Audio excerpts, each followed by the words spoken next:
Hi everyone, solutions of triangle में एक बहुत इंपॉर्टेंट रिजल्ट है जिसको हम इस वीडियो में डिस्कस करेंगे। रिजल्ट है distance between circumcentre and orthocentre. Circumcentre को हम कैपिटल O से डिनोट करते हैं, ऑर्थो सेंटर को कैपिटल H से डिनोट करते हैं।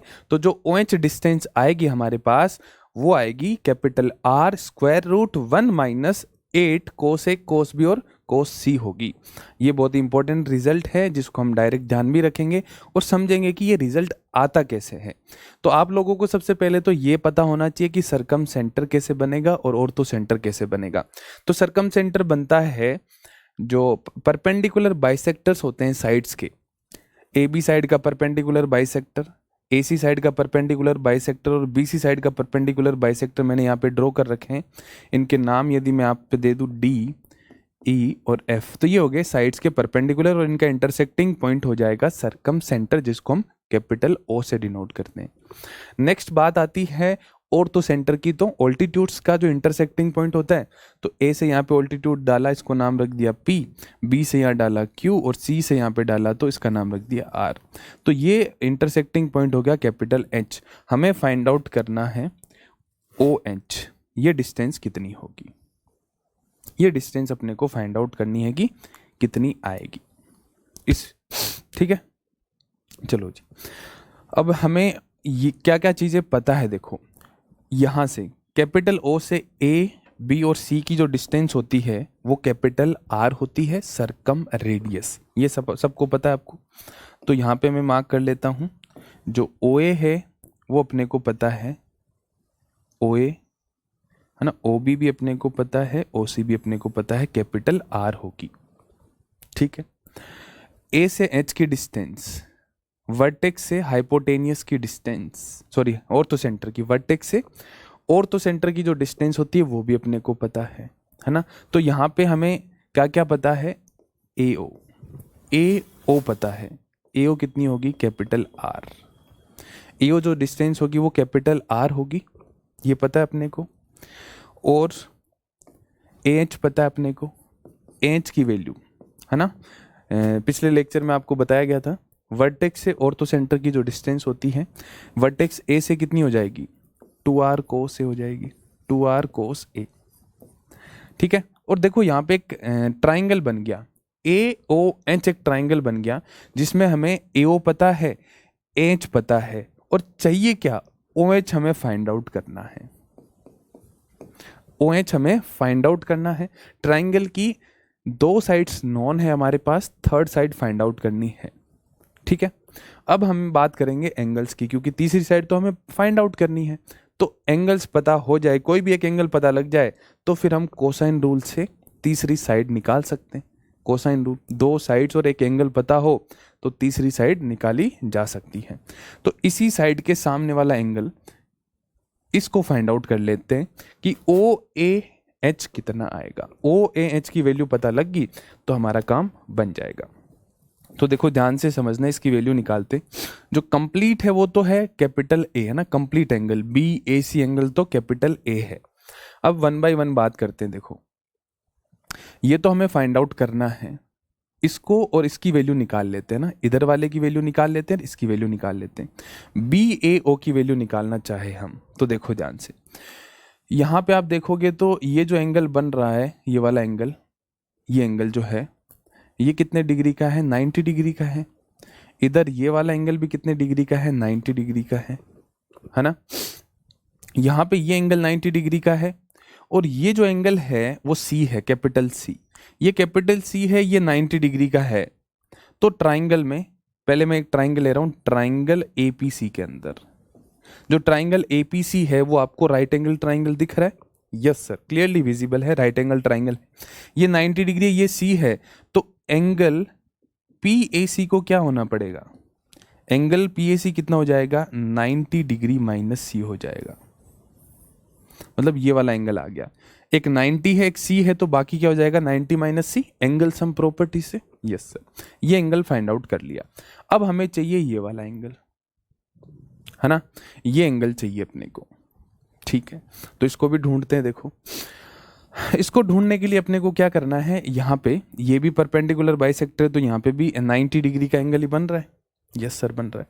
अब देखो सर्कल बनेगा एबीसी से पास करने वाला जो सर्कल होगा, एबीसी से पास करने वाला सर्कल कौन सा होगा, सर्कम सर्कल, और उसका जो सेंटर है वो है कैपिटल ओ, सर्कम सेंटर। ठीक है, अब देखो ए बी से एक तो ये जो है सेंटर पे जो एंगल बना है वो ये पूरा एंगल है, दिख रहा है आपको, और इसी से ए बी, जैसे कि मैं कोड बोल दूं या सेगमेंट बोल दूं, ए बी लाइन सेगमेंट से सेंटर पे बना एंगल ये है और सर्कल के ऊपर बना एंगल ये है। तो ये आपको पहले ही बताया जा चुका है जब मैंने आपको बताया था कि जो है कैपिटल आर जब हमने निकाला था, तो ये एंगल सी है, तो ये पूरा 2C था, और पूरा 2C में से ये सी था और ये सी था। ये चीजें आपको पहले भी बता दी थी, एक बार वापस बता रहा हूं। यदि मैं यहाँ पे एक सर्कल बनाऊं तो वो सर्कल क्या होगा, सर्कम सर्कल होगा। सर्कम सर्कल का वर्टेक्स, जो सर्कम सर्कल जिस ट्राइंगल के वर्टिसेस से पास करेगा वो ए बी सी होगा, तो ये सी पॉइंट भी सर्कल पे होगा, ए पॉइंट भी सर्कल पे होगा, बी भी सर्कल पे होगा। तो इस ए बी से ये तो एंगल है सर्कल के ऊपर बनाया गया और ये है सेंटर पे बनाया गया, तो सर्कल पे एंगल सी बन रहा है, तो सेंटर पे क्या बनेगा, 2C बनेगा, और 2C में भी ये दोनों ट्राइंगल है वो कॉन्ग्रुएंट ट्राइंगल है, तो ये स्मॉल कैपिटल सी और ये कैपिटल सी हो जाएगा। ये सी है, ये 90 डिग्री है, तो इस एंगल को क्या होना पड़ेगा, ट्राइंगल ए एफ ओ के अंदर, ट्राइंगल ए एफ ओ के अंदर ये 90 है, ये सी है, तो एंगल एफ ए ओ कितना हो जाएगा, एफ ए ओ हो जाएगा 90 minus C. Triangle A F O के अंदर जो ये एंगल है कितना हो जाएगा, 90 डिग्रीज माइनस सी हो जाएगा। कौन सा angle, angle F A O. Yes sir, पूरा एंगल क्या है, कैपिटल ए, बीच वाला एंगल चाहिए, तो एंगल कैपिटल ए को या बी ए सी, एंगल बी ए सी को, एंगल बी ए सी को मैं 3 छोटे छोटे एंगल्स में बांट सकता हूं, this plus this plus this, तो 2 की वैल्यू तो है 90 माइनस सी, 90 डिग्री माइनस सी, 90 डिग्रीज माइनस सी, इन दोनों को तो प्लस कर दिया, और जो एक एंगल चाहिए अपने को, कौन सा एंगल चाहिए, ओ ए एच चाहिए, है ना, this plus this plus this पूरा क्या हो जाएगा, एंगल कैपिटल ए हो जाएगा। इसको मैं कैपिटल ए से लिख दूं, 90 माइनस सी, 90 माइनस सी हो गया 180 degrees minus 2C plus angle O A H हो जाएगा। क्लियर है बात, यहां तक कोई दिक्कत नहीं होगी, नहीं सर। अब देखो, अब हमें वैल्यू मिल जाएगी एंगल ओ ए एच की, ओ ए एच की वैल्यू कितनी होगी, ए में से इधर आएगा तो प्लस का 2C हो जाएगा, तो ये हो जाएगा a प्लस 2C, और ये जो 180 डिग्री राइट हैंड साइड में है ये लेफ्ट हैंड साइड में होकर कितना हो जाएगा, माइनस 180 डिग्रीज हो जाएगा। ठीक है, अब देखो a प्लस 2C हो गया, मैं a प्लस बी प्लस सी को 180 डिग्रीज बोल सकता हूं, तो 180 डिग्रीज को क्यों ना angle a plus B plus C लिख दूं। यस सर, इसको लिखने से क्या होगा, देखो a से a कट गया, a से तो a कट गया ये वाला, 2C माइनस सी, सी हो गया, और ये माइनस का b, तो इसकी वैल्यू आ गई c माइनस बी। ये जो एंगल है यहाँ पे छोटू सा एंगल आपको दिख रहा है, ये वाला एंगल, ये एंगल हो जाएगा c माइनस बी। ठीक है, इसकी वैल्यू निकाल दी, दो साइड पहले ही पता है, OH निकालनी है, तो हम यहाँ पे क्या करते हैं, कोसाइन रूल अब लगा देते हैं। अब लगाएंगे कोसाइन रूल। ठीक है, छोटा सा ट्राइंगल क्या हमारे पास, कोसाइन रूल लगाने के लिए हमारे पास ट्राइंगल है इस तरह का, ये है A, ये है O, ये है H, ये एंगल पता है, ये साइड अपने को चाहिए, H पता है, OA पता है, ये R है, ये 2R cos A है, तो क्या करेंगे, apply cosine rule, apply cosine rule, cosine rule apply करेंगे। तो यहाँ पे देखिए ध्यान से क्या क्या करने वाले हैं अपन, इस एंगल के सामने वाली साइड ये होगी, तो कोसाइन रूल में क्या करेंगे, कोस बी माइनस सी, एंगल ये वाला पता है अपने को बी माइनस सी है, तो अगल का स्क्वायर प्लस बगल का स्क्वायर माइनस सामने का स्क्वायर जो है OH स्क्वायर अपॉन 2 इंटू अगल इंटू बगल 2R cos A। ये मैंने कोसाइन रूल लगा दिया यहाँ पे। ठीक है, इसको कर देता हूँ क्रॉस मल्टीप्लाई, तो ये हो जाएगा 2 to 4, 4R square cos A, और इसके साथ मल्टीप्लाई में क्या जाएगा, कोस बी माइनस सी, और इक्वल में क्या आ जाएगा, R square plus 4r square cos square A minus O H square. O H square को इधर ले आता हूँ और इस पूरी क्वांटिटी को राइट हैंड साइड में ले जाऊं तो ये हो जाएगा कैपिटल ओ एच का square is equal to capital R square plus 4r square cos square A minus, यहाँ पे क्या आ जाएगा, 4r square cos A cos B minus C. ये हो गया, ठीक है, यहाँ तक कोई दिक्कत नहीं सर। इसको थोड़ा इधर कर देते हैं जिससे कि आगे यहाँ पे लिखने में कोई दिक्कत ना हो। अब देखो ये इन दोनों टर्म्स में से क्या कॉमन आ रहा है, 4r स्क्वायर कॉमन आ रहा है, तो ओ एच स्क्वायर हो जाएगा, ये आर स्क्वायर तो है ही, प्लस 4r स्क्वायर को कॉमन ले लूँ तो यहाँ पे क्या आ जाएगा, को से भी कॉमन आ रहा है, 4r स्क्वायर को से कॉमन ले लिया मैंने,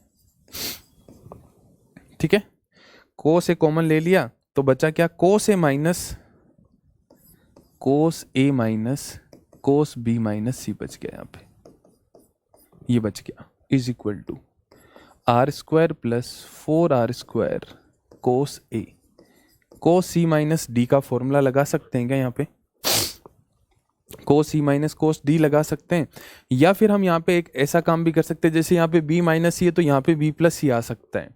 कैसे आएगा सर बी प्लस सी, देखो छोटा सा कॉन्सेप्ट लगेगा, ए प्लस बी प्लस सी कितना होता है, पाई होता है, ए प्लस बी प्लस सी पाई होता है, तो ए को क्या लिख सकता हूँ, पाई माइनस बी प्लस सी, और कोस पाई माइनस थीटा कितना होता है, माइनस थीटा, तो ये हो जाएगा कोस पाई माइनस बी प्लस सी, ठीक है, और इसमें यहाँ क्लोज ब्रैकेट लगा देते हैं, कोस बी माइनस सी, कोस पाई माइनस थीटा माइनस हो जाएगा, ये माइनस और ये माइनस बाहर कॉमन ले लूँ तो R square minus 4r square cos A, यहाँ क्या हो जाएगा, cos B plus C plus cos B minus C, ये आ जाएगा, है ना। कोस पाई माइनस थीटा क्या हो जाएगा, कोस पाई माइनस थीटा होता है माइनस का कोस थीटा, तो यहाँ हो गया माइनस का कोस बी प्लस सी माइनस कोस बी माइनस सी, माइनस कॉमन यहाँ आ गया, यहाँ पे प्लस हो गया, कोस ए plus B plus cos A minus B क्या हो जाएगा, कोस ए plus B plus cos A minus B क्या हो जाएगा, 2 कोस बी कोस सी। ट्रिगो के फॉर्मूले तो सारे टिप्स पे होने चाहिए, बात तभी बनेगी। ये हो गया कैपिटल आर स्क्वायर माइनस 2 4 जा 8r square cos A cos B कोस सी, ठीक है, ये ओ एच का स्क्वायर आ गया। इन दोनों टर्म्स में से क्या कॉमन आ रहा है, आर स्क्वायर कॉमन आ रहा है, तो यहाँ आ जाएगा 1 minus 8 cos A cos B कोस सी, ठीक है, ये हो गया ओ एच का स्क्वायर। स्क्वायर रूट लेंगे तो हमें मिलेगा ओ एच। अब देखो ओ एच निकाला यहाँ पे तो स्क्वायर रूट लिया, स्क्वायर रूट लेने पे वैसे तो प्लस माइनस लगता है, बट ओ एच क्या है, और एच के बीच की डिस्टेंस है तो हमेशा पॉजिटिव लेंगे। आर स्क्वायर का स्क्वायर रूट आर हो जाएगा और यहाँ पे लग जाएगा square root 1 minus 8 cos A cos B और कोस सी, ये हो जाएगा ओ एच का रिजल्ट जो आएगा, या distance between circumcentre and orthocentre, ठीक है। तो पहला रिजल्ट तो ये इंपॉर्टेंट है, कभी भी आपको ऑर्थो सेंटर एंड किसके बीच में, सरकम सेंटर के बीच में डिस्टेंस पूछे तो ये फॉर्मूला आपको पता होना चाहिए, क्योंकि इतने लेंदी से रिजल्ट को हम प्रूव करें, इतना टाइम आपको एग्जाम में नहीं मिलता है, होता भी नहीं आपके पास टाइम, है ना। तो आता कैसे, ये फील दिलवाने के लिए ना, ये रिजल्ट एक्चुअल में आ भी रहा है, कैसे आ रहा है ना, कुछ कुछ बच्चों के माइंड में रहता है, तो इसलिए मैंने पूरा प्रॉपरली एक एक चीज़ को एक्सप्लेन करते हुए प्रूव करवा दिया है। यहाँ से एक और बहुत ही इंपॉर्टेंट सी बात आपको, या बहुत इंपॉर्टेंट रिजल्ट ये भी बोल सकते हैं कि ओ एच हमारा क्या है, ओ एच एक डिस्टेंस है जो कि है capital R 1 minus 8 cos A cos B कोस सी, है ना, कोस ए कोस बी और कोस सी है यहाँ पे। अब रूट स्क्वायर रूट के अंदर जो क्वांटिटी होती है 1 minus 8 cos A cos B and cos C, जो वैल्यू होती है वो ग्रेटर देन और इक्वल टू क्या होती है, जीरो। अब डिस्टेंस है तो जीरो तो हो सकती है, वैसे और रेंज के बीच की डिस्टेंस जीरो भी हो सकती है जब इक्विलेटरल ट्राइंगल हो जाए। तो ये जो क्वांटिटी है वो ग्रेटर देन और इक्वल टू जीरो होगी। मतलब इसको मैं आगे सिंप्लीफाई करूं तो इसको इधर ले जाऊं तो 8 कोस ए कोस बी कोस सी क्या हो जाएगा, लेस देन 1। और यहां से कोस ए कोस बी कोस सी की जो वैल्यू है, कोस ए कोस बी कोस सी की वैल्यू लेस देन और इक्वल टू क्या आती है, 1/8 for any triangle, for any triangle ABC. कोई भी ट्राइंगल हो, हमने इन जनरल ट्राइंगल के लिए तो प्रूव किया है। जो डिस्टेंस बिटवीन हमने क्या निकाली, सरकम सेंटर एंड ऑर्थो सेंटर, उसके अंदर जो स्क्वायर रूट में क्वांटिटी आएगी वो हमेशा क्या होगी, पॉजिटिव होगी। ये क्वांटिटी हमेशा पॉजिटिव होगी। तो 8 को राइट हैंड साइड में ले जाऊं तो ये रिजल्ट मिलेगा, और वहां से कोस A cos B cos C less than और इक्वल टू 1/8 होता है। ये भी इंपॉर्टेंट रिजल्ट है जो आपसे पूछा जा सकता है डायरेक्टली कि कोस ए कोस बी कोस सी की जो मैक्सिमम वैल्यू है कितनी हो सकती है फॉर एनी ट्राइंगल एबीसी। किसी ट्राइंगल एबीसी के लिए कोस ए कोस बी और कोस सी की वैल्यू मैक्सिमम ये हो सकती है, 1/8 से छोटी होगी, मैक्सिमम 1/8 होगी ना। कोस ए कोस बी और कोस सी जो मैक्सिमम मिलेगा वो कब मिलेगा, 1/8 मिलेगा। वो कोस ए कोस बी कोस सी की जो मैक्सिमम वैल्यू है वो कितनी मिलेगी, 1/8 मिलेगी, है ना। इससे छोटा ही होना पड़ेगा उसको। और मैक्सिमम 1/8 कब होगी, जब तीनों 1/2 1/2 1/2 हो, तो वो कब होगा, a equal to B equal to C हो जाए, और कब 60 डिग्री पे ए बी सी तीनों बराबर हो तो ये मैक्सिमम आ जाएगा। और ए बी और सी की वैल्यू 60 60 60 रखेंगे तो cos 60 1/2, cos 60 1/2, cos 60 1/2, तो प्रोडक्ट क्या आ जाएगा, 1/8 आ जाएगा। तो cos ए cos बी cos सी की वैल्यू मैक्सिमम होने के लिए ट्राइंगल क्या होना चाहिए, इक्विलेटरल ट्राइंगल होना चाहिए, और वो वैल्यू मैक्सिमम 1/8 आ सकती है। 1/8 से बड़ी वैल्यू नहीं मिलेगी अपने को, ठीक है। तो आई होप ये कॉन्सेप्ट आपको अच्छे से समझ में आ गया होगा कि डिस्टेंस बिटवीन सरकम सेंटर और ऑर्थो सेंटर का जो रिजल्ट है वो क्या होता है, ये तो आपको ध्यान रखना ही रखना है। और यदि आपको ये भी पता हो कि ये आता कैसे है ना, मैंने एक एक चीज़ आपको प्रॉपरली यहाँ पे एक्सप्लेन कर दी है, तो आई होप आपको अच्छे से समझ में आ गया होगा। मिलते हैं इसी तरह के और अगले वीडियो के साथ, इंटरेस्टिंग वीडियो के साथ। तब तक बाय बाय, टेक केयर।